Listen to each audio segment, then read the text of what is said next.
an industry expert, Mr. Umar Mustafa Ansari, with us. Without any delay, I would like to request Brother Khalil Rahman to start this webinar. Thank you.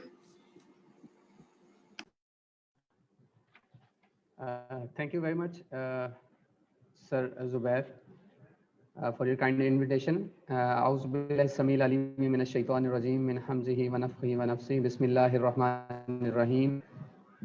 Islamic finance is growing faster than regular equivalents in certain markets and is even being adopted by many non-Muslim clients.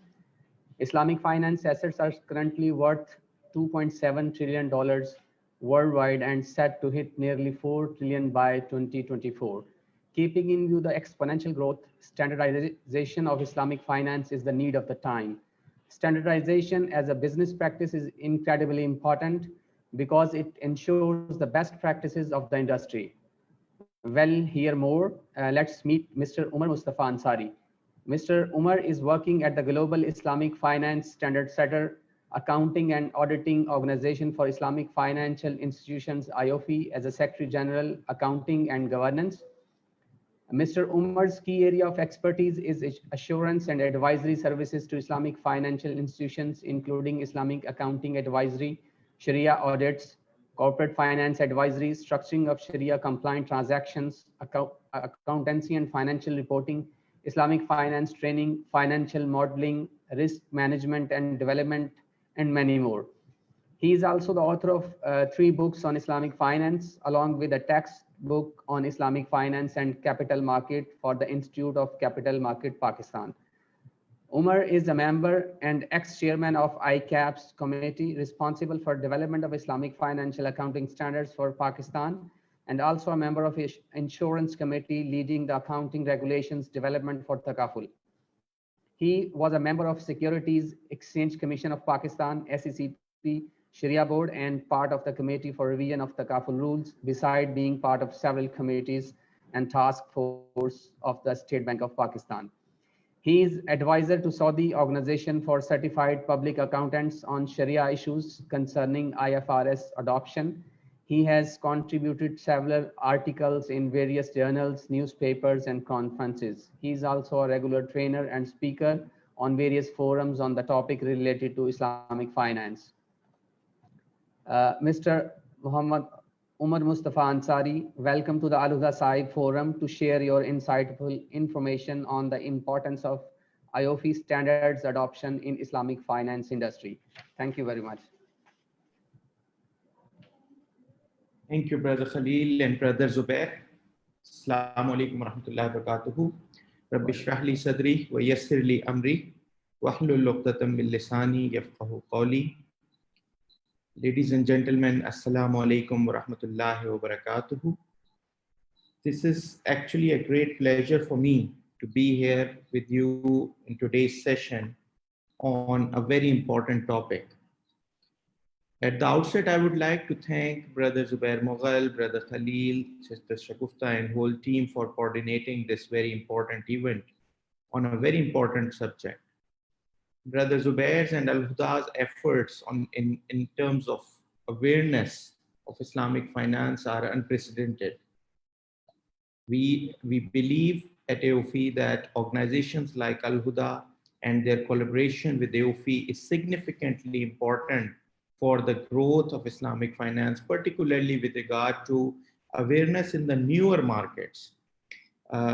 We know that there are a lot of organizations working on these areas, but the most important of them, from the perspective of the newer markets, from the perspective of the far away markets, I believe there is no match to the function that is being performed by AlHuda.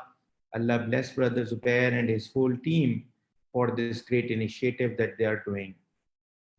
With regard to AAOIFI and AlHuda's collaboration, I would like to assure again Brother Zubair and his team that this is only one of the events. We have in past collaborated in other events as well, and we offer our full support to him and his team for all the positive activities towards growth of Islamic finance, towards creating awareness for Islamic finance, towards taking this Islamic finance forward in the newer markets, in the non-Muslim markets in particular. So thanks, and again, thanks for inviting me. The topic for today is one of the most important topics for Islamic finance. And this is, I'm not saying because I'm sitting at the Global Standard Setting Institution, but rather even when I was not here, I personally believed and I believe that this is one of the most important topics for Islamic finance. Brother Khalil, will you allow me to share the screen? And am I allowed to share my screen? So you are already allowed. You can share your screen. Thank you, brother. Thank you. I hope that the screen is legible now. Yes, Everybody, this is visible. Okay, thank you very much, brother, for the confirmation. Thank you very much. Let me take you through this very important presentation. There are some very important points to discuss, and I'm sure that there are some points on which we can have discussions. I'm told that the session style is that the question and answer session will be after the presentation. At times it may become boring. I'll try to make sure that it is not boring. But honestly, I don't know if the management may allow, we can even hold like 2 or 3 question answer sessions in breaks. But again, right now we stick to it unless the management and the organizers advise us to do so. I'm just afraid that a 45-50 minutes presentation may make some of you fall asleep. That is the worst thing that I would like. Okay, so let's start discussion on this topic, importance of AAOIFI standards adoption. But importance of AAOIFI standards adoption cannot be discussed unless we first are able to understand the importance of overall standardization, not only in the context of Islamic finance, but in the overall context of doing business and running and doing different activities. So in today's agenda, first we will touch upon importance of standardization for Islamic finance. Then we will give you some introduction about AAOIFI, its activities, its standard setting process. And then with regard to some of the very important point that I will touch upon at different stages is, I'm not going to put it as a separate section, but this is very important point, that what is the mutual relationship of AAOIFI standards with each other, and what is their relationship with other standards. So let's first discuss standardization. What standardization is? What do we mean by standardization? Standardization is the process of creating standards to guide the creation of products and services in harmony, acceptable to and meeting the needs of the maximum stakeholders of the industry. This is a very important aspect that we need to understand, that we are talking about creation of products and services in harmony, acceptable to and meeting the needs of maximum stakeholders. You can apply it to any type of manufacturing products. You can provide it. You can apply it to any type of services. Whenever you do business with a seller, with a service provider, you want some minimum quality standards. You want some minimum expectations to be met. So this standardization is primarily a means to achieve and make sure that stakeholders' expectations are met to a reasonable level. For sure, the product quality may differ from manufacturer to manufacturer. Service quality may differ from a service provider against another. But if you want to do business in an area, you need to meet some of the requirements. Like, for example, let's take example of plugs and sockets. We know that in different countries, there are a lot of plugs and a lot of sockets styles that are followed.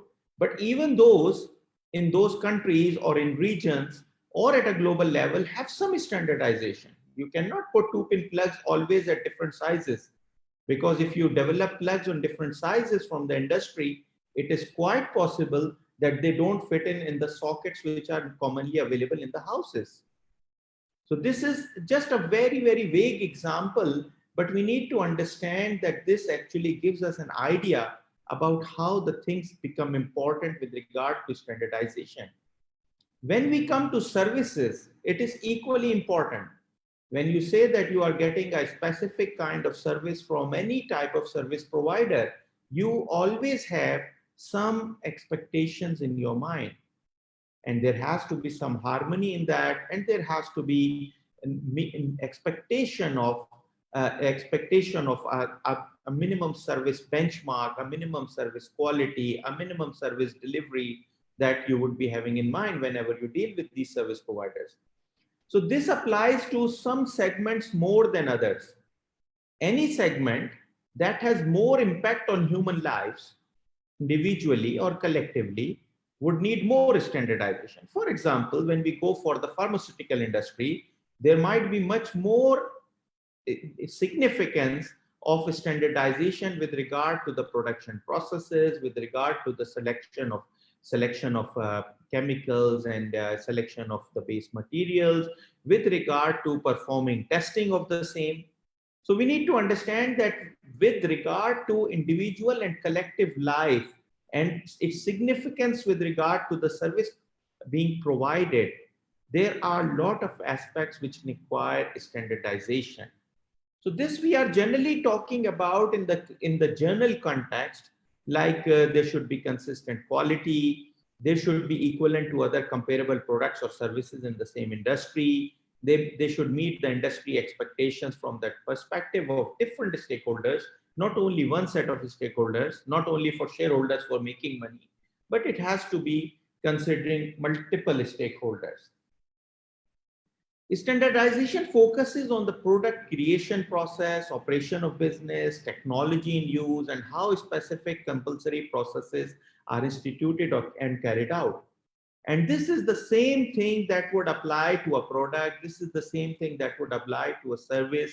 And when we talk about Islamic financial services industry as a service and as a global service, which has so many stakeholders, which has so many individuals who are concerned with that. So we need to apply standardization in all these areas. And for sure, this is just a hint of and glimpse of what are the areas where standardization might be needed. Similarly, some of the parties involved, we need to understand who are those who actually develop that standardization. For general industries, there are users and customers, there are governments, there are regulators, there are corporations and standard organizations. And these are the stakeholders with whose mutual collaboration, with whose mutual integration of knowledge an industry can have standards.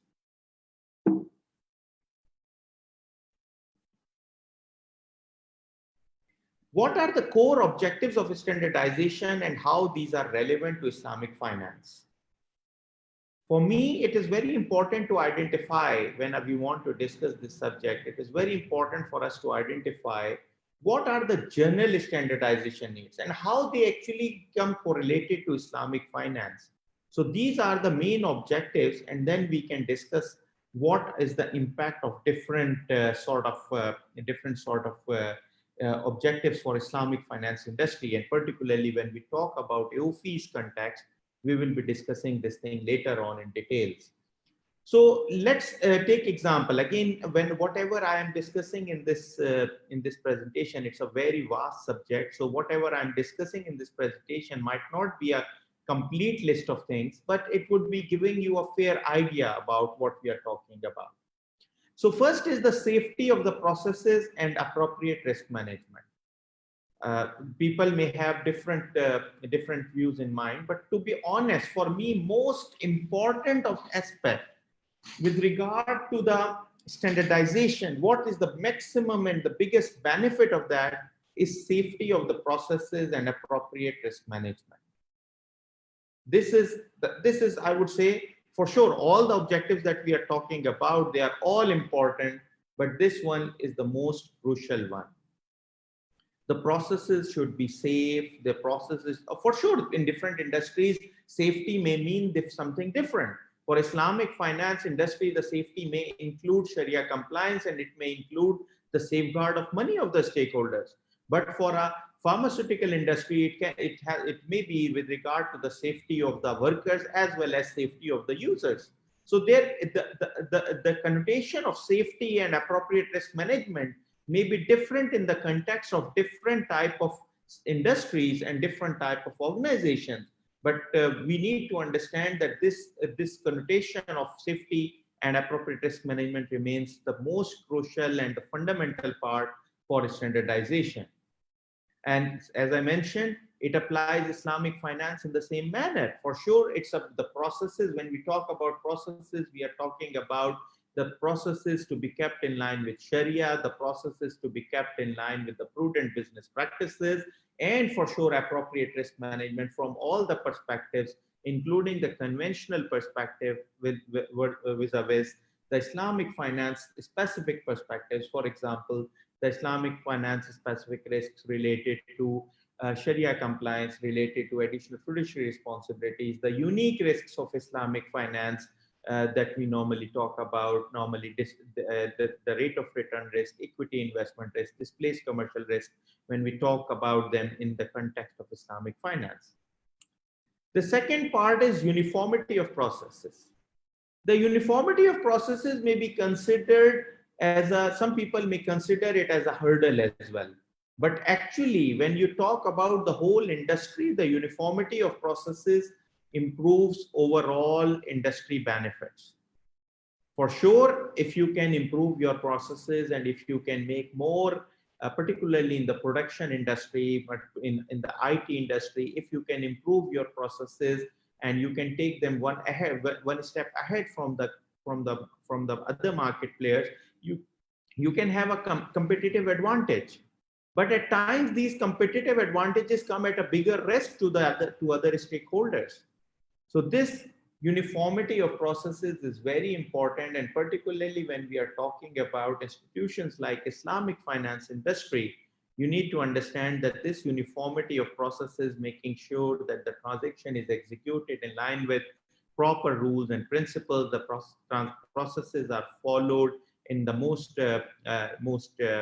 accurate and more, what we say, religious way, in a manner that the outcome is in line with the expectations of the market and the processes are executed in line with the maximum stakeholders' expectations. This is something that actually helps Islamic finance industry like any other industry. Overall cost efficiency at the industry level. This is one of the very important points. We need to understand that the benefit of an industry, and particularly when we talk at the macro level, at the industry level, at the country level, at the global level for an industry, we need to understand that in the standardization ensures overall cost efficiency, because every time you are not required to reinvent the wheel.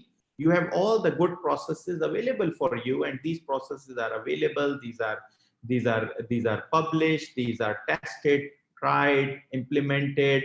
Lot of people are available who understand these processes. Lot of people are available, and if we can consider it in correlation with the next point as well, that better HR and capacity is available to you. Standardization, like if you can consider in pure conventional background, you need to understand that cost efficiency part is there as well. Better HR and capacity part is there as well. But when you consider for Islamic finance, it becomes more and more important. We can see so many of Islamic finance professionals sitting in different part of the world, working for the for the benefit of the overall industry globally. And it is not, and because they are following generally the same standard set of principles from the Sharia side, from accounting side. So this overall phenomena becomes more cost effective, that instead of every time reinventing the wheels. And all the Islamic finance standard setting bodies, AAOIFI, IFSB, IIFM, they are all playing their role in this particular aspect, that when you support these institutions, these infrastructure institutions who develop standards for the industry, it at the global level reduces the cost, improves the efficiency and the profitability of the institutions, because you do not need to have more and more research. You do not need to have more and more process related works to be implemented. most of the things can be done in a standardized manner. And we need to understand that this is one of the reasons, one of the prime reasons that globally the industries are moving toward standardization of processes. And as I mentioned earlier, that when we link it with this very important aspect of better HR and capacity availability, we can correlate these two. We can very well understand that standardization gives us better service at a reduced cost. It gives us better available human resources who are groomed, who are well trained in the standardized processes, in standardized products and services. So the overall performance improves and the cost reduces. And this is after, I would say that after this safety of processes and appropriate risk management part, I would say this is the second most important. All these benefits are important, and all these objectives which are achieved through standardization are important, but these are some very crucial ones. Acceptance to stakeholders, local and global. Again, this is one of our important objectives that is achieved through standardization, that those institutions who follow the standardized practices, particularly with regard to the standardized product and service needs of their service industry or their manufacturing or other technology industry, etc., they actually are in a much better position with regard to the acceptability acceptability to different stakeholders. And I would like to link this point with the next one, interoperability and comparability of products and services. We need to understand that these 2 points are also correlated to each other. We need to understand that by standardizing our products and services, we are actually able to attract the global customer. At times I give my example personally that now I'm based in Bahrain. My hometown is Karachi in Pakistan. When I moved to Bahrain and I had to open a bank account in an Islamic bank, my biggest satisfaction was that Bahrain follows AAOIFI Sharia standards. So the minimum level of compliance, I may not be aware of who are the scholars who are reviewing the transactions. I may not be aware about the detailed practices and products which are being followed by that Islamic bank. But I had a bigger satisfaction, the basic level satisfaction, that this bank in which I'm going to open the account is the one that follows the standardized practices. And this might be the case for not only me, but millions and millions of customers who operate in different markets, who work with different institutions, having an account with one bank in Pakistan, one bank in UK, and one bank in Bahrain. I can do it all with very ease of mind, comfort of mind, if I'm aware that all of them are following the same standardized practices. For sure, there can be differences. For sure, there can be some banks may be following the principles more religiously and more like rigorously and more they would be implementing them in their true spirit. Some banks may not be doing it to that level. So that human element, that institutional element may still be there, but the overall level of interoperability, the comparability of products, and as well as the local and global stakeholders acceptance point, these are very important benefits that we actually achieve through standardization. And as I was giving example of the plugs and sockets, we need to understand that if standardized practices for plugs and sockets are not followed in different parts of the world, you may end up finding millions of different plugs and sockets which do not set up with each other. You cannot fix those plugs. And still, after that much standardization in different parts of the world, you still see that there are some different type of products being used. But this is an important element to understand, not only locally, but globally, that interoperability and compatibility of products and services are very important. They are important for the acceptance of stakeholders in local markets as well as in the global markets.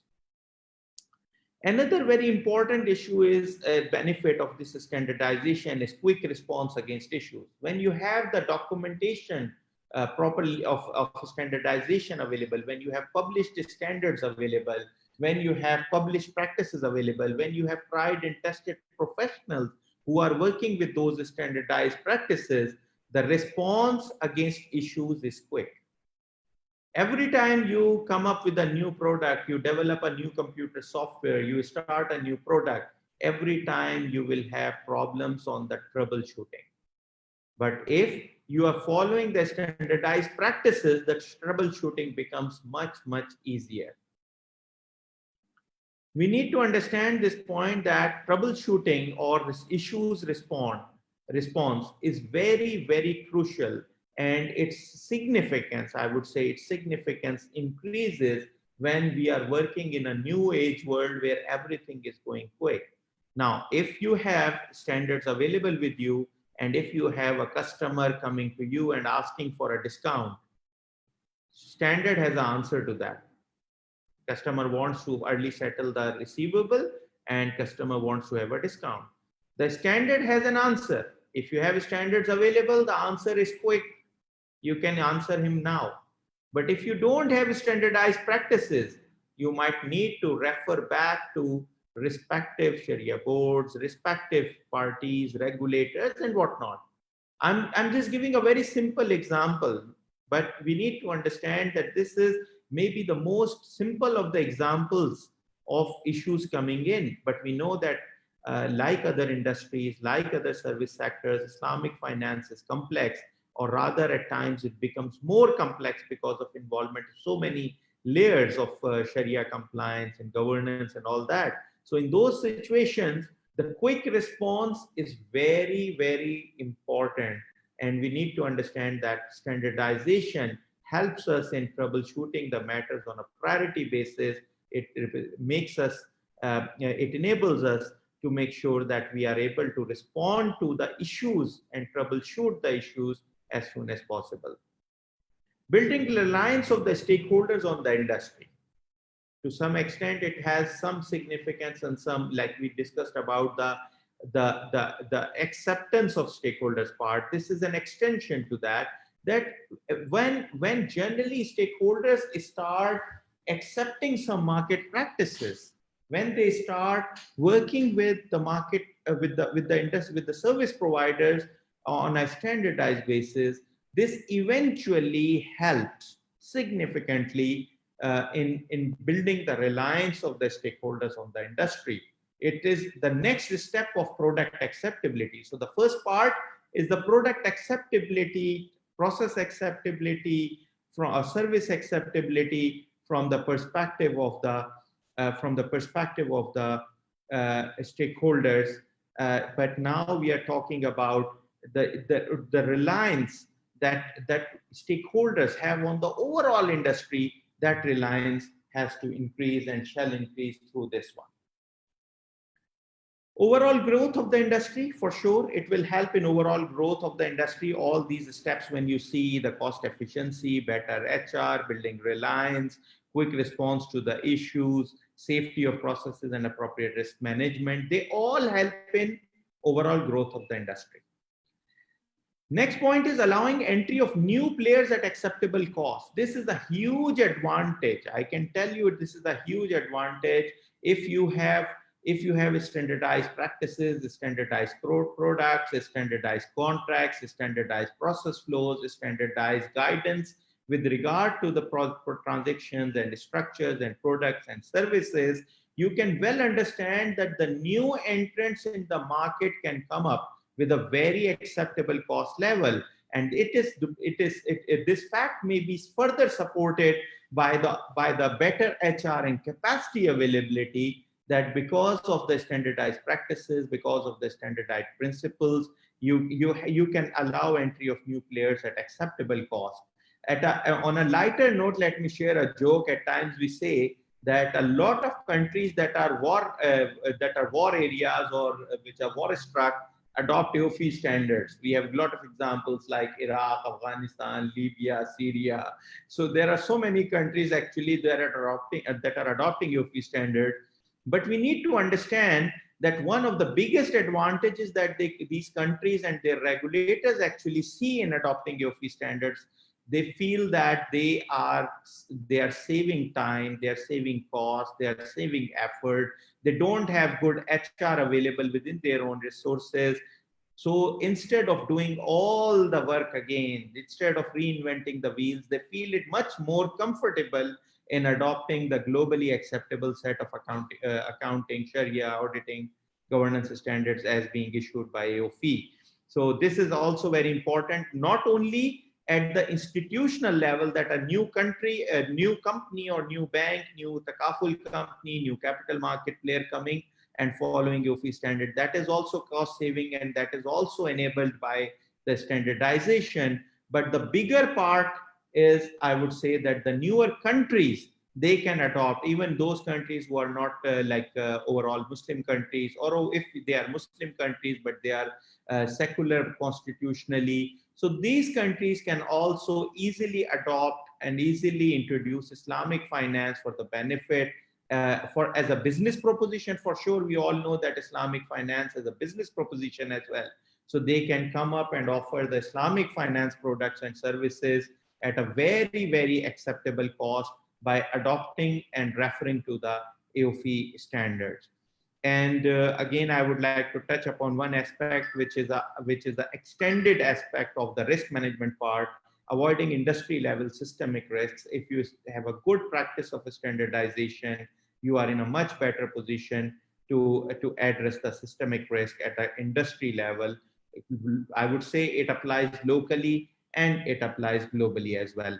I think some people have raised hands. So either we can take some questions now, or we can after this slide, I would like to take some questions if Brother Khalil, if you allow. Can we take questions after this slide? Brother Khalil and Brother Zubair? Yes, it's up to you if you want to take the questions at the end of the session. It's okay if you want to take the questions during the session. It's again okay. I would prefer that the first part, when I complete the need of standardization part, I would prefer to take some questions at this stage, and then we can take additional questions on after we discuss about AOFI's standard setting and everything. So in two stages, it might be good to keep attention of the participants. I feel it would be better. So on the significance of standardization, I would say that it has the COVID-19 has re-emphasized on that. The first thing I would say, quick response. Awareness on part of regulators and stakeholders was possible through quick response by AOFI. IFSB also responded. So that is one of the very good examples that COVID-19 pandemic actually re-emphasized the need for this standardization. Similarly, Sharia principles, quality and robustness. For most of the issues that were coming from Sharia perspective during this time, some of them were unprecedented, but for most of them, Sharia principles were available in our standard. There was quality on that. They were robust standards enough to address to these issues.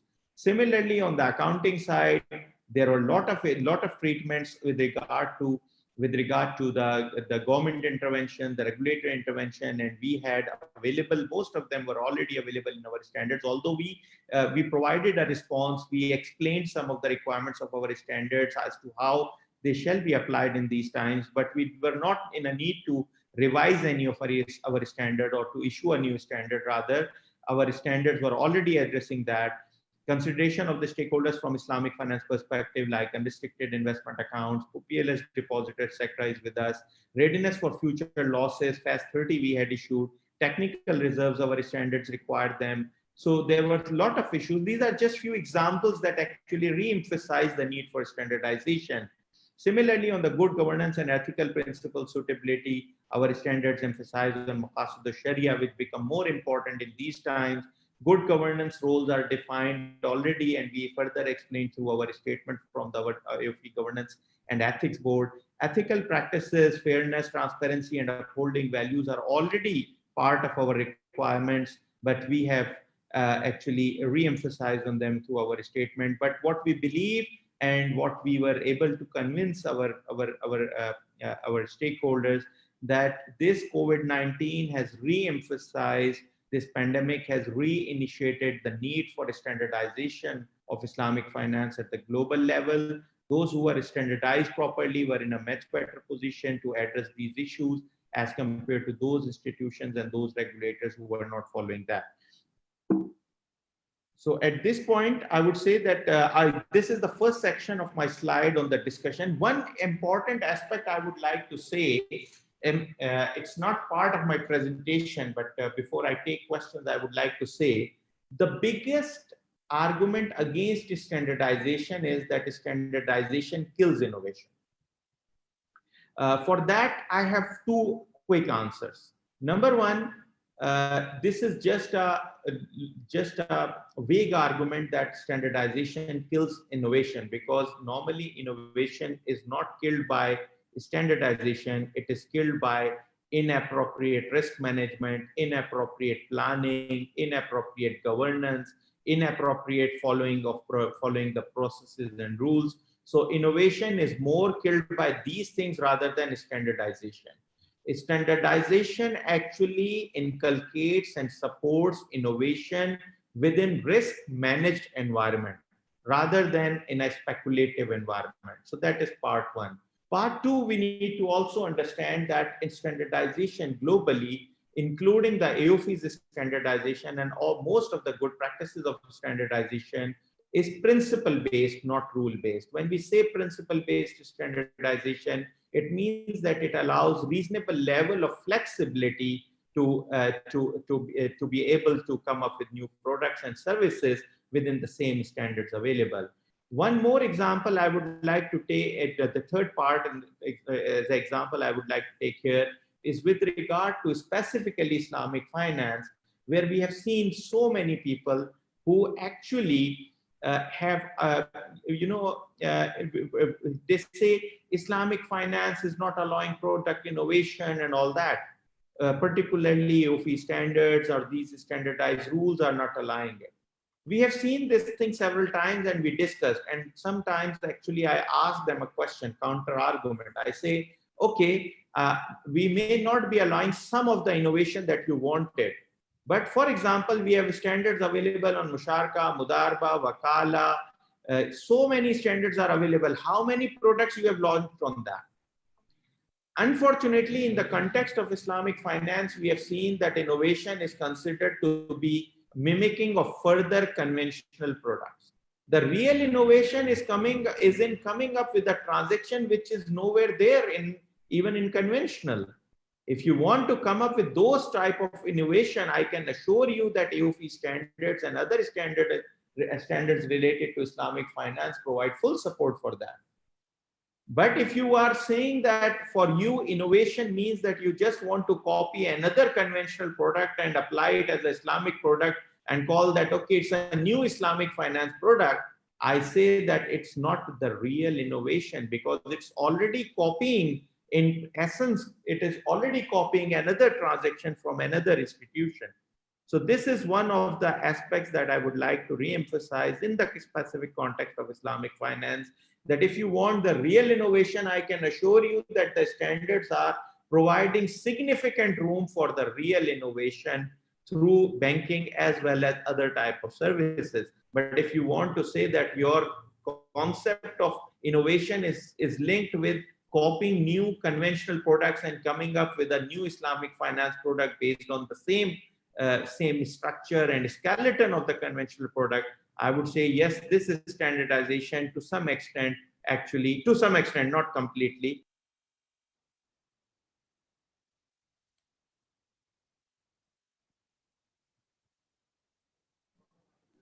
I think I got unmuted somehow. Somebody muted me. I don't know how.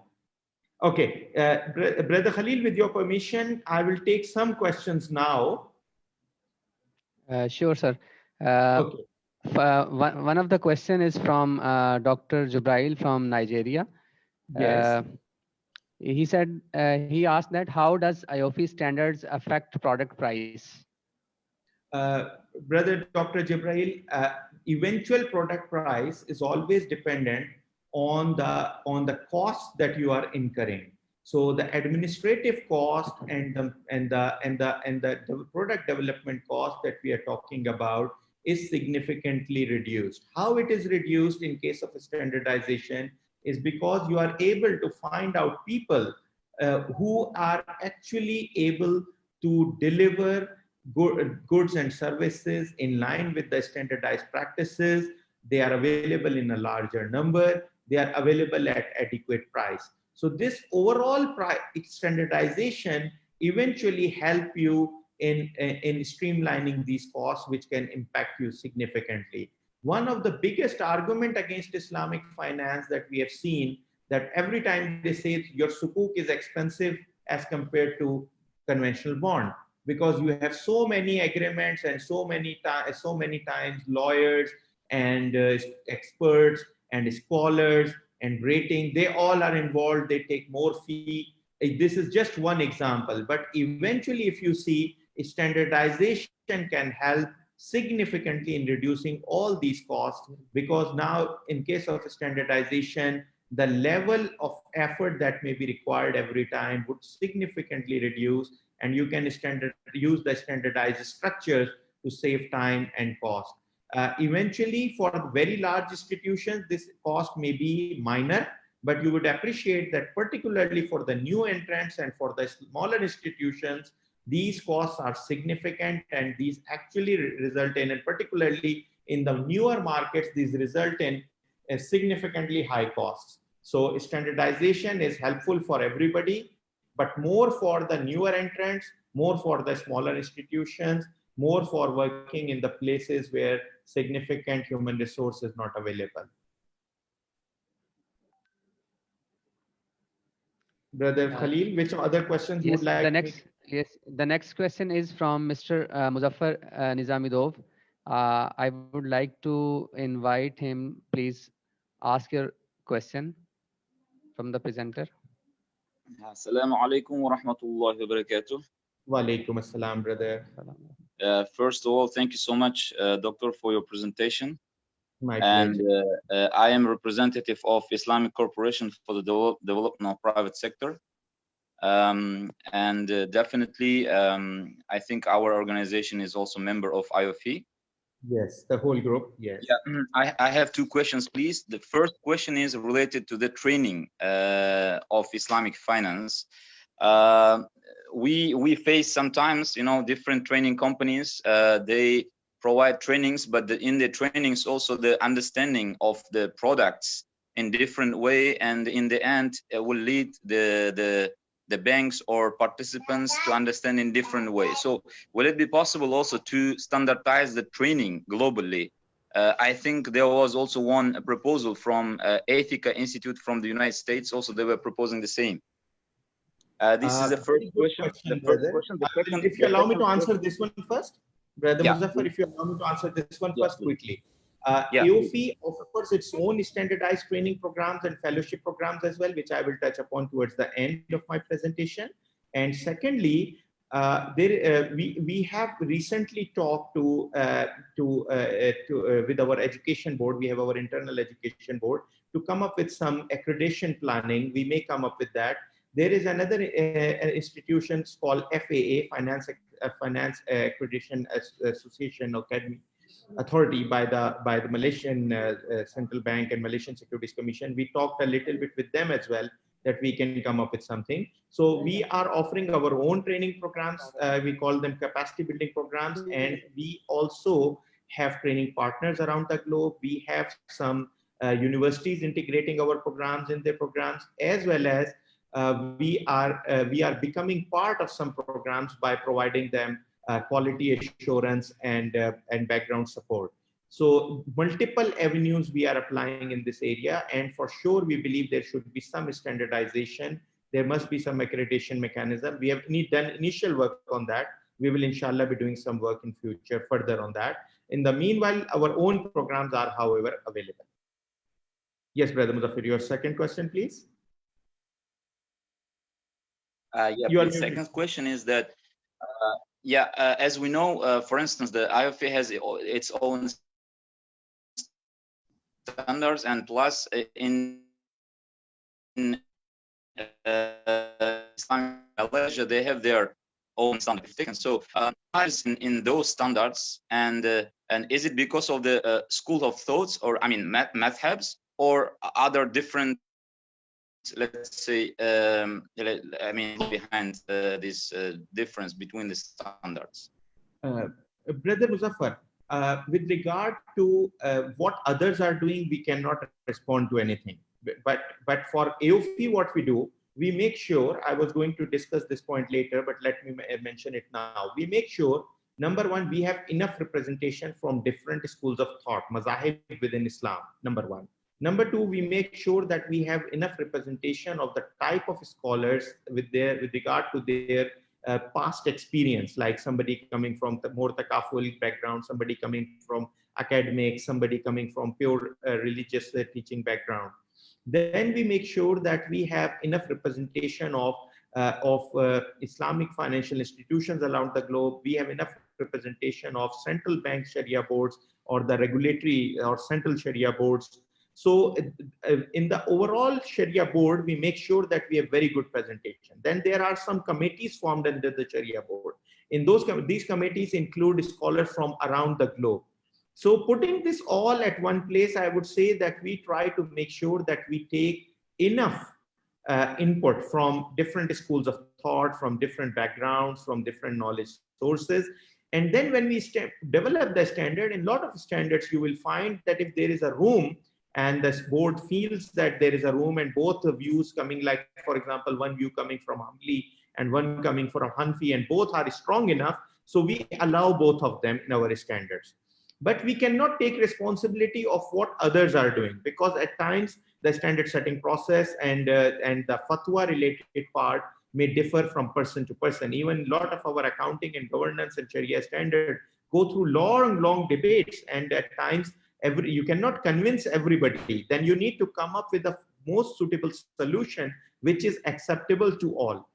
So this is the approach that we follow, but we know that there are differences, and we believe that that only AOFI is the one who is providing full guidance for Sharia, accounting, governance.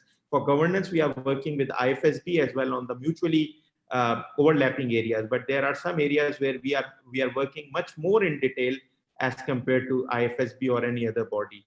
So wherever collaboration is possible, we are collaborating, but we can be responsible for our part only. We cannot be responsible for any other scholars, any other boards, any other bodies. And we believe that AOFI has, alhamdulillah, by grace of God, it has got the acknowledgement and reliance of the industry and reliance of the common man to that level that we can take it ahead. Brother Khalil, if we can, after this, we can take further questions. I'll take the participants through the presentation. Remaining sections are mainly about AOFI, so I'll just be giving about a very quick introduction as to how AOFI works. So I'll take some time on this part, then we can take more questions. Thank you so much, Victor. Really appreciate it. Thank you. Thank you. Okay. Sure. So, yes, sir, please. Yes, brother Khalil, please. Okay, sure. We will take rest of the question at the end of the session. Yes. So now I'll take you through quickly as to how AOFI works and what AOFI is all about. We were formed in 1991. We have 140 plus member institutions. 115 standards are issued, 59 Sharia, accounting 32, auditing 8, governance 13, code of ethics 3. Some of them will be superseded in due course, but roughly 115 standards as of now are in effect. Areas of standard development are 5: Sharia, accounting, auditing, governance, and ethics. Technical boards, we have 3. Sharia board has 21, accounting board has 15. Governance and ethics board develops governance, auditing, and ethics standards. And auditing, they take input from our accounting board as well. They have 15 members each. I'll touch upon a little bit on the level of adoption of AOFI standards going forward. We are an industry body, so we are supported by some founding members, which are mainly large Islamic financial institutions, most notably Islamic Development Bank, KFH, Al Baraka, Al Raji, Bukhari Corporation. Then we have regulator members and other members. In our main areas of work include standard development, capacity building, awareness and advocacy, some certification of compliance we issue. As I mentioned, we have 3 boards. Board of Trustees is our governing board that takes care of AOIFI as the organization. And then we have a general secretariat comprising of around 22 professionals. This is a very quick footprint. We are completing our footprint analysis report and we'll be publishing it shortly. So if you see full adoption, our Sharia standards are adopted in 19 regulators in 13 countries, accounting by 24 in 22 countries, governance board standards by 18 in 10 countries. If you see on the partial adoption, we have 2 countries and 3 regulatory jurisdictions that adopt AOIFI standards partially. On Sharia side, on the accounting side, there are 4, and governance board, there are 7. On the guidelines, there are some countries that consider AOIFI standards as guidelines. So on accounting side, for Sharia side, we have 9. Accounting side, we have 7. Governance side, we have 8. Then there are other categories, local standard based on AOIFI standard, guidelines and have local standards, and supplementary reporting. So you can see this is a very short summary of the level of adoption, alhamdulillah. Even if you go by full adoption, you have roughly around 24 for accounting, 24 regulators, 19 regulators for Sharia, and 18 for governance board.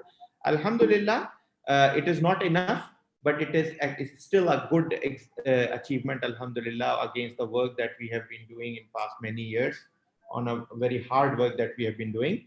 This is a quick like list of our, I'm not going through the list, but just to give you an idea about how diversified our boards are, how different countries, different regions, different regulators are represented in our board of trustees. AOIFI, I would like to touch upon this slide in particular. Fact is that Islamic finance, Islamic and conventional banking and finance are fundamentally different. So since they are fundamentally different, so there is a need that there should be standardization for themselves separately. And this is one of the important areas on which we have to work, that whatever conventional standards are available and which are suiting to Islamic finance, we use them. We do not reinvent the wheel in those areas, but for all other areas, we actually develop our own standards, bridging the gap, bridging the differences, and identifying the differences from the conventional institutions. List of standards, I've already touched upon the standards, but this is a very important slide. Allow me to take some time on this one. What we do is we develop standards in different areas, 5 different areas. But what we believe that these are all are related to each other. 2 days back, we were having a working group meeting, and there was a discussion point from one of the members that it was on the governance side, and they said, okay, but what Sharia says? We said, whatever we write in any of our standards is the requirement of Sharia. Whatever we are writing in governance, ethics, auditing, and accounting standards are also related to Sharia. And it's part of our standard development process that all these standards are also reviewed by a committee of Sharia board, and the important issues may be referred to the Sharia board. But we need to understand that these are all integrated. So the Sharia standards actually provide the core and foundation of Islamic finance. They provide the core principles. But you cannot implement those core principles unless you have a good control mechanism and a governance mechanism which is in place. You cannot implement it unless you record the transactions in the right sequence, in the right manner. You do not reflect the relevant rights and responsibilities of its different stakeholders, and you do not present them in line with the good accounting practices, accounting and financial reporting practices. So the accounting standards are equally important. Similarly, when we come on the ethics side, we need to understand that Sharia is not the name of only legal rules. While Sharia standards mainly contain the legal rules, the spirit of Sharia comes from the ethics side. It comes from the values and the behavior that we need to follow in our day-to-day business and in our transactions. So the ethical standards are also important to have the true spirit of the same Sharia standard. Similarly, we have auditing standards, including external Sharia audit, which ensure that the Sharia rules and principles have been implemented properly, the reporting is done properly, controls have been implemented properly, and all these things are actually an integrated package. So there are some people who feel the importance of the Sharia standards, but they undermine the importance of the other standards. But it is very important to understand that the other standards are equally important, and actually they are important to ensure that Sharia rules and principles are actually being implemented. Sharia standards are actually defining the rules, but how the rules are actually executed in the business of the financial institution, that comes from, and that is assured from, the other sets of standards. We have our Sharia board. Allah bless Sheikh Hussain Hamid Hassan. One member just recently has passed away. Allah bless him. With him, the board was 21 members. We haven't replaced him as yet. So if you can see that they are coming from different countries, they are coming from different backgrounds, they are coming from different schools of thought. 4 schools of thought. Then I would say even the 5th one, and as well as 6th one, that is Abadi. So at least 6 schools of thought are being presented in AAOIFI Sharia board. In past, actually, there were Zaidi and Hassan Ashri as included as well. So and they were part of the boards when different schools were, the different standards were developed. So AAOIFI standards are developed by scholars around the globe, coming from different backgrounds, coming from different schools of thought, and bringing together the best possible solutions for Islamic finance. Same applies to our accounting board. We have people coming from 15 members, coming from 10 or 11 countries, representing 11 countries and different organizations, different nationalities. Same applies for the AAOIFI Governance and Ethics Board. We have our translations. Our Sharia standards are available in Arabic, English. Arabic is official. English, Russian, French, Turkish, Urdu, Bengali, and Mandarin are in process, and even Spanish we are in talks at one level. Other standards normally are Arabic and English always available. English are official, and Arabic are always available. Then we have Russian and French translations in place. They are like in progress. I would like to just, one more important aspect I would like to touch upon, that we need to understand that standard setting is a very specialized process, and at AAOIFI we follow a very rigorous and top quality process of standard setting. For each of the standards, we identify the projects. This is done by the Secretariat and the Technical Board. A working group is formed, or in case of Sharia board, there are permanent committees, so it is assigned to a committee. An executive team is formed. Normally, it comprises of combination of internal and external resources. Then there are preliminary studies and consultation notes, and in Sharia, what we call the rasat, that these are developed to provide the background information and background research for the standard development work.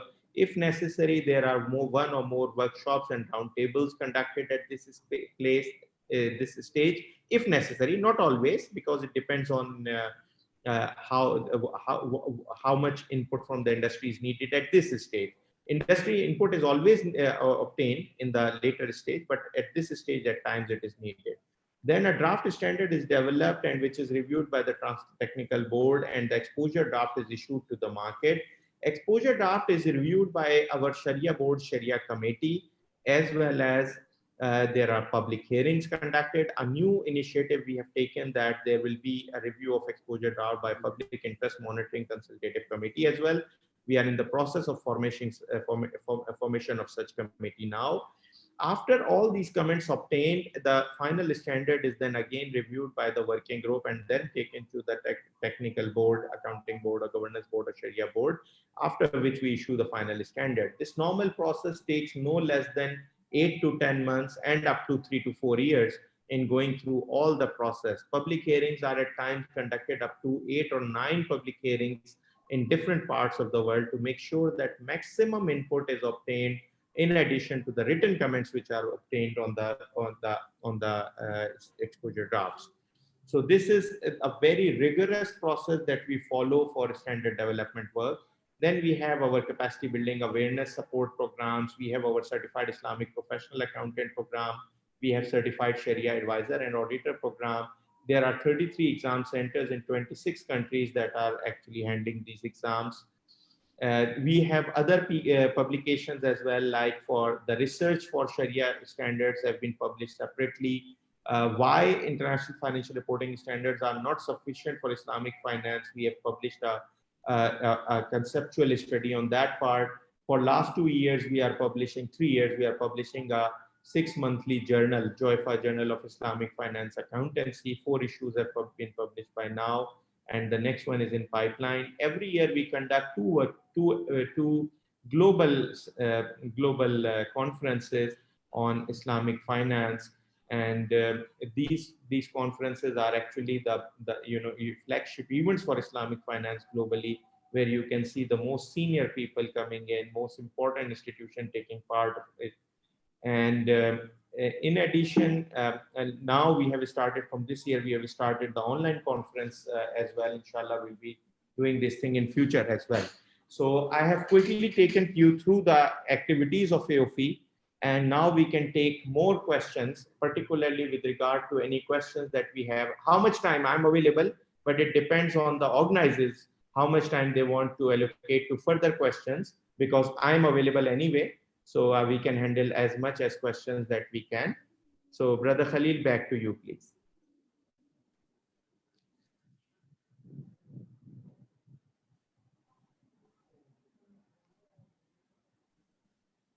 Thank you very much for your insightful information on the topic.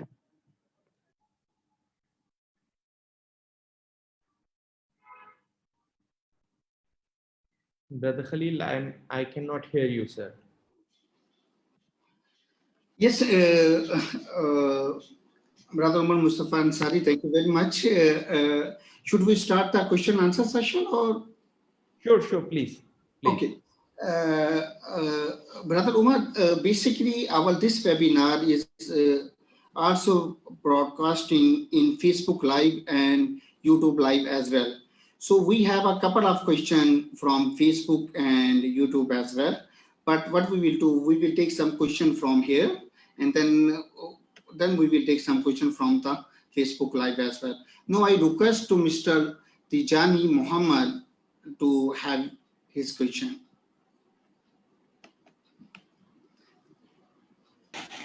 Assalamu alaikum wa rahmatullahi wa barakatuh.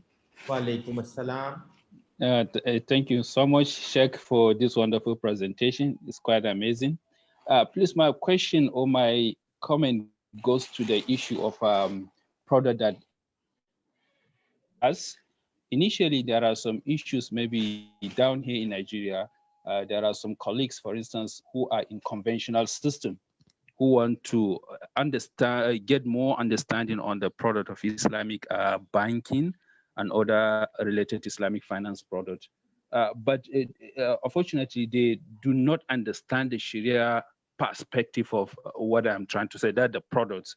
So my own case, I've done my master's and now I'm under my PhD thing in Islamic finance, Islamic banking and finance. So I'm trying to write some write-ups, which is describing the conventional products, so that I can give the Sharia ruling based on AAOIFI standard and give it in a perspective that they can understand it easier compared to what they understand previously. So I don't know, actually, is that ethical and legally without concept of AAOIFI? Just try to make awareness more and people to understand the AAOIFI product more simpler.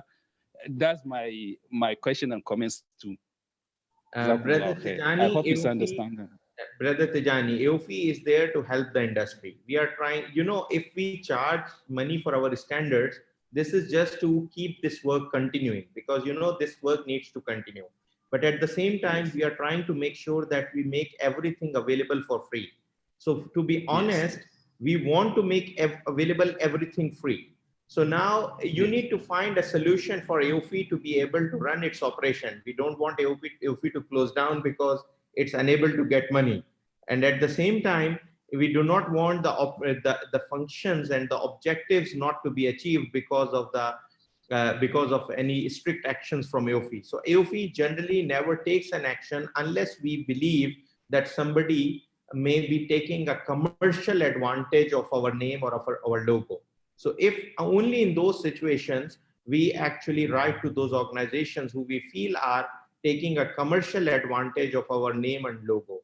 If somebody is doing any effort by taking our standards and even partial translation, even writing further notes and explanation to that, even preparing presentation, we always encourage that. We have no issue in that.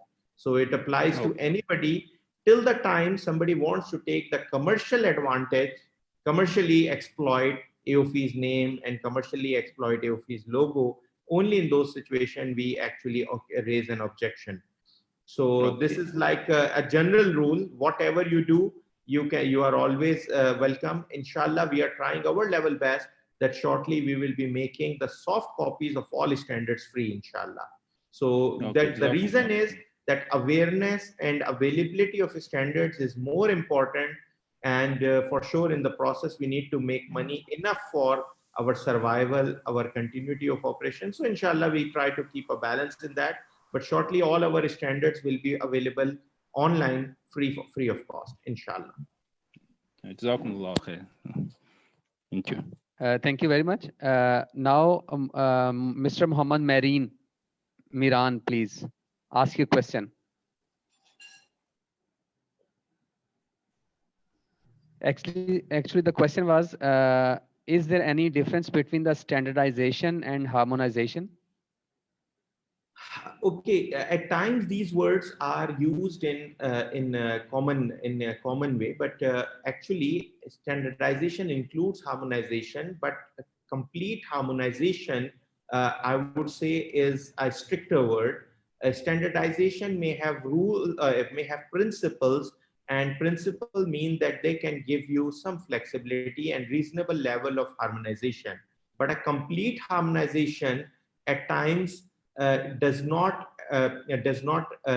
allow enough flexibility. So if you see globally, the term used is standardization. In English, the standardization, or in Arabic, ma'ayir is the proper term that we use. And normally we go by principle based. So while it provides a reasonable level of harmonization, but it does not require a strict harmony. So meaning that still there can be two different institutions offering products in a different style, both being within the framework of AOIFI, within the standards of AOIFI, but they may not be completely in harmony. There might be minor differences. But again, as I mentioned, different people may interpret the terms differently. But if you see globally, the term standardization is used more commonly. Secondly, there was one issue with regard to innovation, and people have an argument against that, which I have discussed already earlier. Thank you very much. Now I would like to invite Taslim Kita for the next question.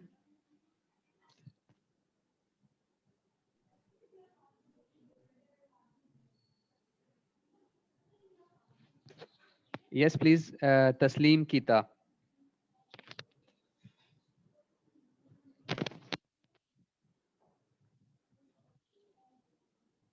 Okay, the next one is Isa Hamudu.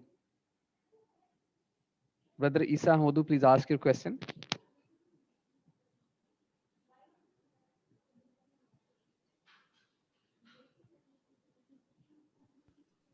Assalamu alaikum wa rahmatullahi wa barakatuh. Wa alaikum assalam. This is Isa Madu from Cameroon. Yes, brother. Welcome. Yes, my question is related to the adoption of AOIFI standard. How can it be adopted with the norms of the country? Is it possible to apply the AOIFI standard and the norm of the country? Brother Isa, unfortunately, there was some sound distortion. So if I have questioned understood your question properly, that how we can adopt it and how it can have contradiction with other standards. Is it right? Yes, yes, okay. Yes, of course. Okay, brother Isa, our standards with regard to Sharia are actually the global, maybe not the best word, but we can say that these are the global Bible, because there are no comparable Sharia standards available anywhere. So with regard to Sharia standards, they can be adopted voluntary as well, even if the regulator do not require them. And a lot of countries we know that have adopted, a lot of institutions we know that are working in countries where legally our standards are not, Yes. but they still adopt them. So normally for Sharia standards, there is not a big issue. Even in those countries who have their own Sharia regulations, still it is possible to adopt even by institutions. However, when it comes to the other standards, including particularly accounting, auditing, and governance standards, at times there are comparable standards coming from the conventional side, which are already adopted by that country. So in this situation, there will be, I cannot go into that much detail with regard to accounting in particular, because there are so many complexities in accounting. However, as a general rule, if those standards are adopted by the respective regulator in the respective jurisdiction, then adoption of AOFI standards completely is not possible. However, within the framework defined by the regulator, there can be some areas where the accounting treatment or the governance related requirements of AOFI can still be followed. Our main focus is that we develop top quality standards, and then we try to negotiate and convince the regulators and other supervisory authorities to make sure that these are adopted. We know that at individual level institutions, it's not easy, but at the same time, for new entrants and new countries, we have seen that even if there was a single bank, they convinced and they talked to the central bank, and they convinced them to adopt AOFI standards, because that is the only right way of doing, and particularly for the newer markets. So this is something that is a challenge for each jurisdiction. For every jurisdiction, at times we need to do this exercise again and again. At AOFI, we try to do our part, but the respective industry bodies and respective industry institutions have to play their role in this respect as well. But for sure, there are areas where we have contradictions, and unless you have the regulatory support, you cannot adopt our standards completely. There is one more comment on the chat window I saw, which is very important. I think that is about the presentation. I have shared the presentation link with the organizers. They can share it with you guys as they like. They can put it on their social media page, or they can email you as they like. So from my side, it is allowed. I have shared a PDF version already, link of PDF version. Okay, we will share inshallah through email to all of the participants who are registered in this webinar. Okay. Okay, so the next question is from Mr. Taslim Kita.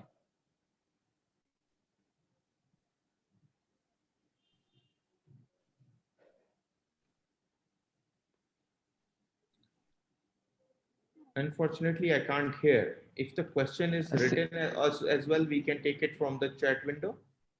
No, the question is not written yet, but he said that someone muted me, but I think so there is a problem in his mic.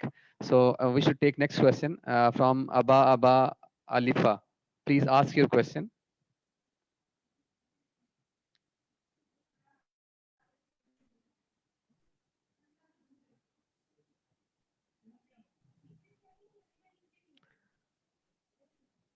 Okay. One more question is from Mr. Yusuf. That Assalamu alaikum. What is AAOIFI doing to bring all Islamic finance under the same standard? Okay, Brother Yusuf, we are doing our part. Our part first is obviously, there is always egg and chicken situation. So we believe that availability of standards is the first part. We are doing our part. Secondly, working with regulators. We are trying to work with regulators around the globe. We have done a lot of new initiatives. One of them was our footprint analysis, in which we contacted around 90 regulators around the globe, talked to them, and started communication with them with regard to level of adoption of our standards. We are planning certain additional initiatives, including some a form of regulatory forum or something that we will be doing shortly, inshallah. We are planning something on that part. With regard to regulators, we try to make sure that our board of trustees, our accounting, governance, and Sharia boards are represented by a reasonable number of regulators. This is an effort to keep better relationship with them and trying to convince them, because when they become part of our board, they see the top quality of standards that we are developing, and they are in a much better position to assess the quality and the process and they are in a better position to adopt our standards. Alhamdulillah, every year you can find 1 or 2 countries adopting our standards. More recently, Tunisia adopted it, UAE adopted the Sharia standards. So the process, alhamdulillah, is going on. But for sure, as I mentioned, that we are doing our part, but respective industry bodies and respective industry players have to play their role with their regulators as well. They need to convince their regulators as well that this is the right thing to do. So it's a multiple effort that has to be there. But again, as I said, we are doing our part. But for sure, we are not a government body. We are not somebody. We are working with some international multilateral bodies as well. But we are not somebody whose standards can be imposed. So we are working with all these limitations. We need your support and your prayers in this function. Thank you very much. The next question is from Mr. Dawood Abdul Sabur. In Takaful, underwriting surplus to be shared with the operator is a controversial issue. So what is AAOIFI doing in this concern? Brother, AAOIFI standard does not allow it. AAOIFI Sharia standard does not allow it. AAOIFI accounting standard does not allow it. So we are very clear, as I was answering the last question, that we have done our part. Now it is the part of the regulators to make sure that AAOIFI standards are followed. AAOIFI standards are based on Takaful accounting standard, Takaful Sharia standard. Both are based on Wakala model. In Wakala model, surplus cannot be shared with the operator. So we are very clear on our part that it cannot be shared. Just one thing to add, on the Takaful side, we are doing a very comprehensive project on the revision of our accounting standards on Takaful. This will include a comprehensive revision to existing standard as well as consideration of the requirement of IFRS 17 with regard to the computation of Takaful liabilities and Takaful reserves. So inshallah, once this project is completed, our standards will be equivalent to the global top quality standards on insurance. Yeah. Yes, Assalamu alaikum. You've unmuted me. So thank you very much, Dr. Omar, for your wonderful presentation and for all the information. I just want to follow up on the question that I asked because we're charting new waters. So with regard to the underwriting surplus that you just mentioned, we clearly understand that AAOIFI says that the operator should not share. But then if you look at IFSB says yes, it's permitted.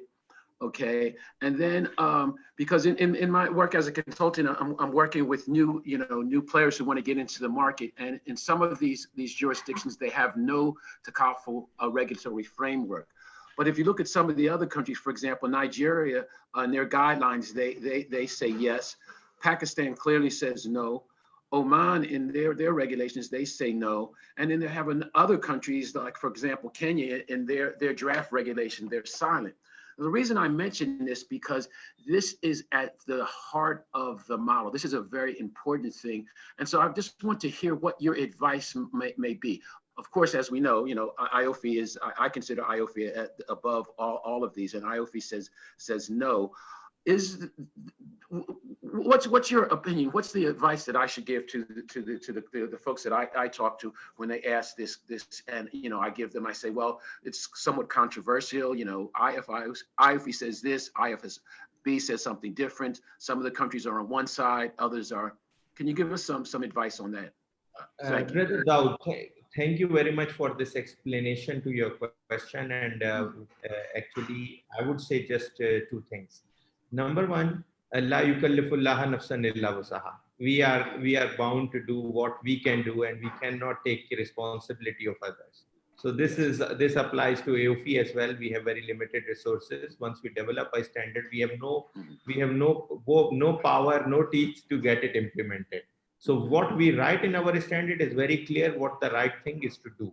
But with regard to what needs to be done by different regulators, obviously they would want to do their own approach. IFSB does not develop Sharia standards. So their standard is not evidence for Sharia. So I would say that even if it is forwarded, this question is forwarded to IFSB Sharia board, which is the Islamic Development Bank Sharia board combined with like a joint board. So I can assure you, because majority of those members are also member of AAOIFI Sharia board, I can assure you that they will not be approving it. However, from IFSB, because Malaysia and some other countries were actually following it, and even Saudi is following the cooperative model in which they are also sharing it, while the ideal cooperative model does not have it. So actually, Well, Saudi Arabia is different. Their corporate model is so different. I worked in Saudi Arabia, but yes, go ahead. I'm sorry. Continue. So my point is that Saudi and Malaysia are not following it. Yes. So to be honest, whenever you do your part, you need to do what the right thing to do is. As like I said, so you have to follow what the right thing to do is. One thing I can say that if somebody want to use IFSB as an example, you can just say that IFSB is handling the regulatory part, and since the regulation of some of the countries where IFSB is developing their regulations, those countries are actually doing this thing, and it is allowed by their country Sharia board, and this is allowed by their country regulation. That's why IFSB has covered it. But IFSB is not actually developing a Sharia standard saying that it can be done. IFSB is just saying that since it is being done by some countries because of their Sharia regulation, so in the regulatory matters, it should be dealt with by this style. So you should not take IFSB standard as a yes for this purpose. That is my view. It should not be taken as a yes unless this question is forwarded to their Sharia board and their Sharia board says yes. So even if I was sitting at IFSB's place, maybe I would also write the same thing, because I am doing the regulatory standard, the prudential and solvency standard for countries that are following our standards, and some of those countries are also already doing it because their country Sharia board allowing it. So this is altogether a different situation, and I think that you should not be considering it as a yes from Sharia perspective. I see.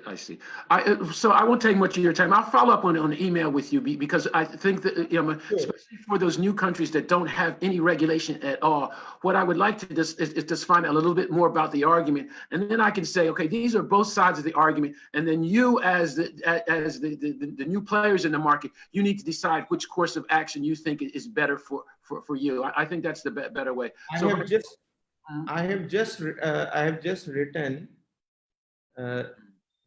I was going to write to everybody. Sorry, it is coming as a single person. I just want to.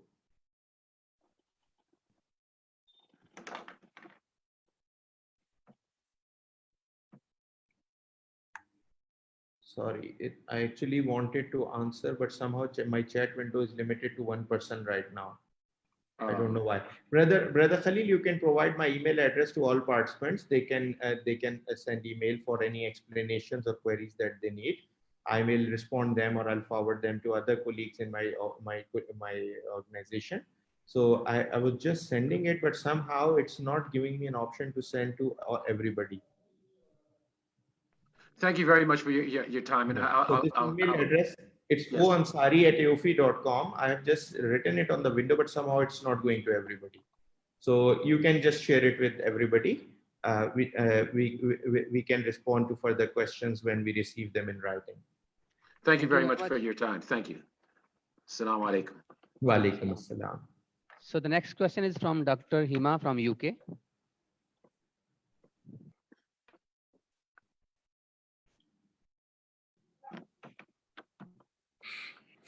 So the next question is from Dr. Hima.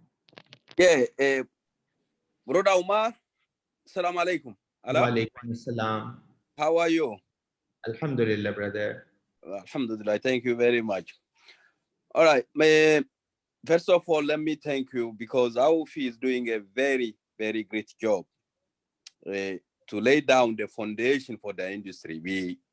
We are grateful for that. But my question is, by experience, especially in Africa, we face a problem of the money markets. When I say money markets, regarding the financial market, what are the perspective for AAOIFI toward this? Because most of the contra people are using is classical contra. Then a part like Africa, most of the banks, the Islamic windows, what mainly interested the clients is to been able to have kind of cash in the hand to go by transaction. What are the perspectives of our field toward this kind of situation the industry is facing in part of the world? What do you think? Yeah. Okay. Brother Hima, we are primarily not a industry facilitation body, not primarily, to be honest. Okay. All right. And we have our own limited resources.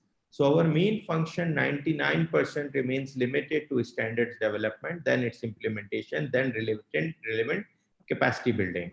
So whatever is related to that, we have development markets as a part of our additional scope that we want to work with development markets. But having very limited budget, having very limited resource base, and having a huge function on our.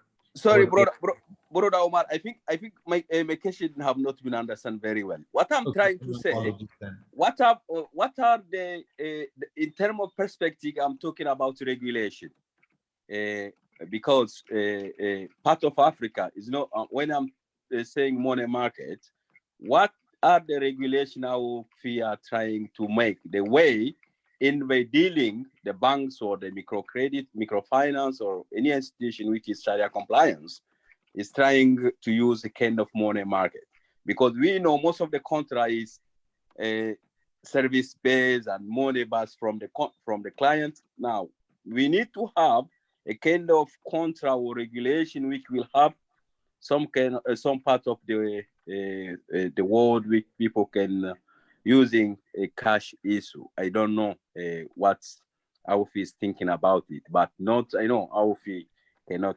give money or anything, but in terms of regulation, I'm talking about. Thank you, brother. And now I feel I can better understand it. Exactly. First thing, brother, we believe that when we develop the standards, they are the supporting part for the regulation. Standards don't replace regulations, but standards are the fundamental background on which you can develop regulations, and standards are the principles that you can adopt alongside the regulations. Whenever we develop our standards, at times we consider, particularly on the governance side, we very, very carefully consider impact on smaller markets, impact on other smaller institutions and new entrants, etc. as well. However, with regard to the specific needs, as you are mentioning about, we believe that our standards may provide foundation, but this is the issue of the relevant regulator. Sitting at the global level, we cannot come up with solution one size, which is what they say, one size fits all. So there cannot be one size fits all solution. All these solutions can remain within the broader ambit of AAOIFI standards, but these are to be handled at the local level and regulatory level. With regard to individual countries, with regard to individual regulators, wherever you feel that we can help, we are available. We are available to collaborate with the respective regulator. We are available to try to find solutions. So for that we have our focus on the newer markets, so we can work on that. But we cannot, I would say that on the overall standardization level, which is our main scope and which is our main topic of discussion for today, at the overall level, I don't think that too many things can be done, except for one very important thing, that is called providing reasonable level of flexibility for different type of institutions, countries, and markets. This is what we believe we are trying to do. And further work, we are open to work on a specific collaboration with individual regulators, individual entities, etc. So for that, we may need your guidance to identify the relevant market and work with them. Yeah, thank you very much, brother Omar. I mean, okay, I don't want to make too much question because so many people are waiting. Because the reason why I ask this question, we know all around, we are turning about the classical contract, murabaha, mudraba, musharaka. Now, the focus of my question is a kind of innovation will be made for the industry, which allow people or institution to say, look, with this kind of contract, it may possible to use money market. Yeah, if this, for example, kind of in Sharia compliance form, then it will be very, very helpful. Brother Hima, we cannot come up with a solution without completely going through the details. Secondly, we are not approving individual products. As I mentioned, that individual products are the area of the relevant regulator. However, if we need to do something to help our respective jurisdiction, we can try to do that if it is allowed by Sharia principles. But to be honest, we do not individually approve products. We go for the standardization at the macro level. So again, as I mentioned, that if there is a possibility to come up with a product on this in this idea as you are sharing, and if there is a regulator interested, we will be more than happy to work together and find a solution. Thank you very much, much, Bro Omar. Brother. And Thank you very of much. course, Now again, I would like. Thank you very much. Now I would like to invite Abdul Hai for the question. Assalamu alaikum warahmatullahi wabarakatuh. My question is, what are the opportunities provided by the AAOIFI for new graduates? There are two different things. Number one, AAOIFI itself is a very small organization, so we have very limited resources. However, on the capacity building side, we developed two main programs. These two programs we are now trying to work with universities as well to integrate them with their programs or to have top-up programs. So for fresh graduates, we have this capacity building fellowship programs. Those fresh graduates who have completed like business education or law or accounting in their respective area. But obviously, normally these qualifications are from conventional standpoint, and if they want to make career in Islamic finance, they can consider any of our qualifications and fellowship programs which are there. Certified Islamic Professional Accountant program and Certified Sharia Advisor and Auditor program. Going forward, we are planning certain other things as well. We were more recently discussing some research program if we can have some funding for that. Similarly, we were considering it again. It might take some time, but we were considering a job portal which can be mainly for our fellows, but it can be expanded to other Islamic finance professionals. But these are the only possible support activities. We will try to do that, but we need to understand that AAOIFI primarily is the standard setting body. Other activities that we do are in support of and ancillary to our main activity, but we generally do not go for activities which are not directly a support activity. Like developing these fellows is important to get the standards implemented, because you need to have professionals who are well versed with these standards. So that is the main reason. But going beyond our scope is not easy.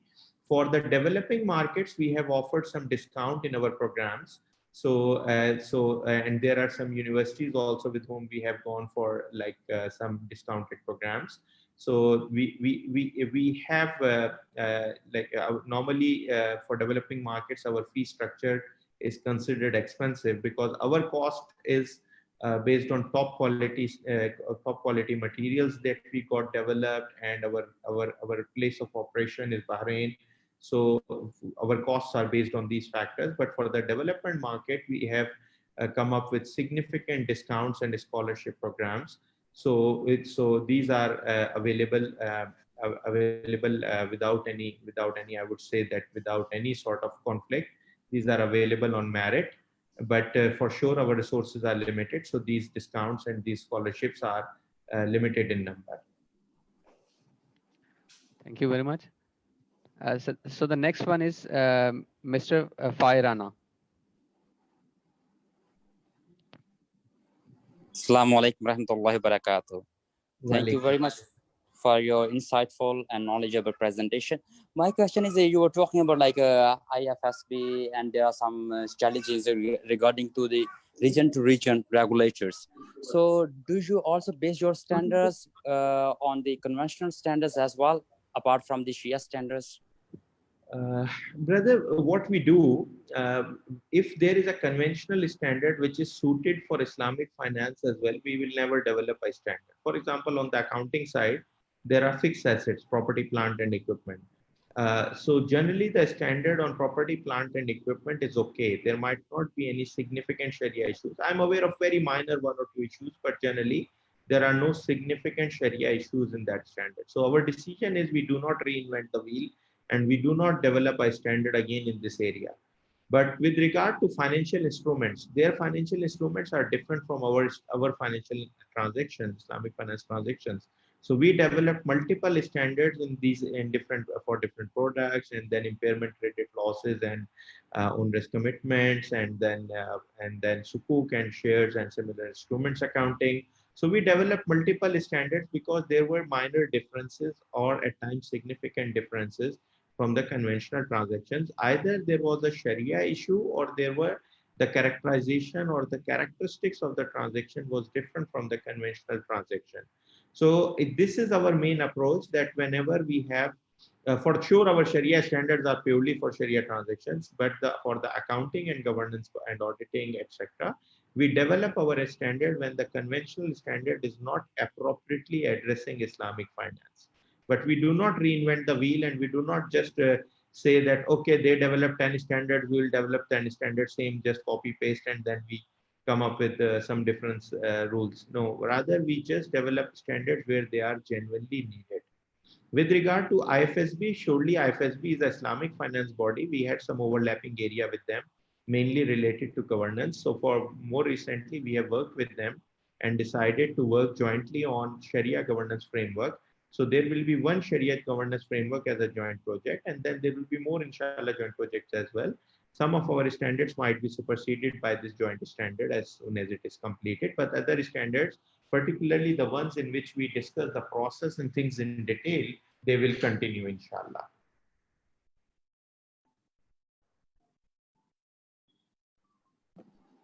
Thank you very much, Brother Mustafa Ansari, for such a wonderful presentation. We have some other questions through Facebook, and what we will do, we will share those questions to you through email and take the answer, and we'll forward to our participants. Due to limitation of time, now we want to conclude this webinar, and I would like to announce that on 24th September, we have one webinar with Dr. Umar Azmi, the CEO of INSEEF. And on 25th of September, we have one webinar with Brother Yahya Abdul Rahman, the CEO and Chairman of LAREP System, the Bank of Veterinary. So I hope all our participants from Zoom, from Facebook and YouTube, they enjoyed our today such a wonderful discussion by Brother Umar Mustafa Ansari, and hopefully we will continue to organize similar events in future as well. So Brother Umar Mustafa Ansari, you are requested to conclude the session by having a few words. Thank you. Thank you very much, Brother Zubair, and it was indeed a great pleasure. The discussions, the questions were very good, and I hope that this sort of seminars, these actually help it in the overall, I would say, overall awareness about the need of standardization. We also learn from these sessions, and as I mentioned in the beginning, that our collaboration with AlHuda and your team, inshallah, will go ahead. And I'm thankful to everybody for listening to me patiently. I know that we have taken more time. I tried to keep my presentation to the limited time, but alhamdulillah, we got a lot of questions and interactive sessions, so it was good. So thank you, everybody, and looking forward to have more sessions in future like this. Assalamu alaikum wa rahmatullahi wa barakatuh. Assalamu alaikum. Thank you very much.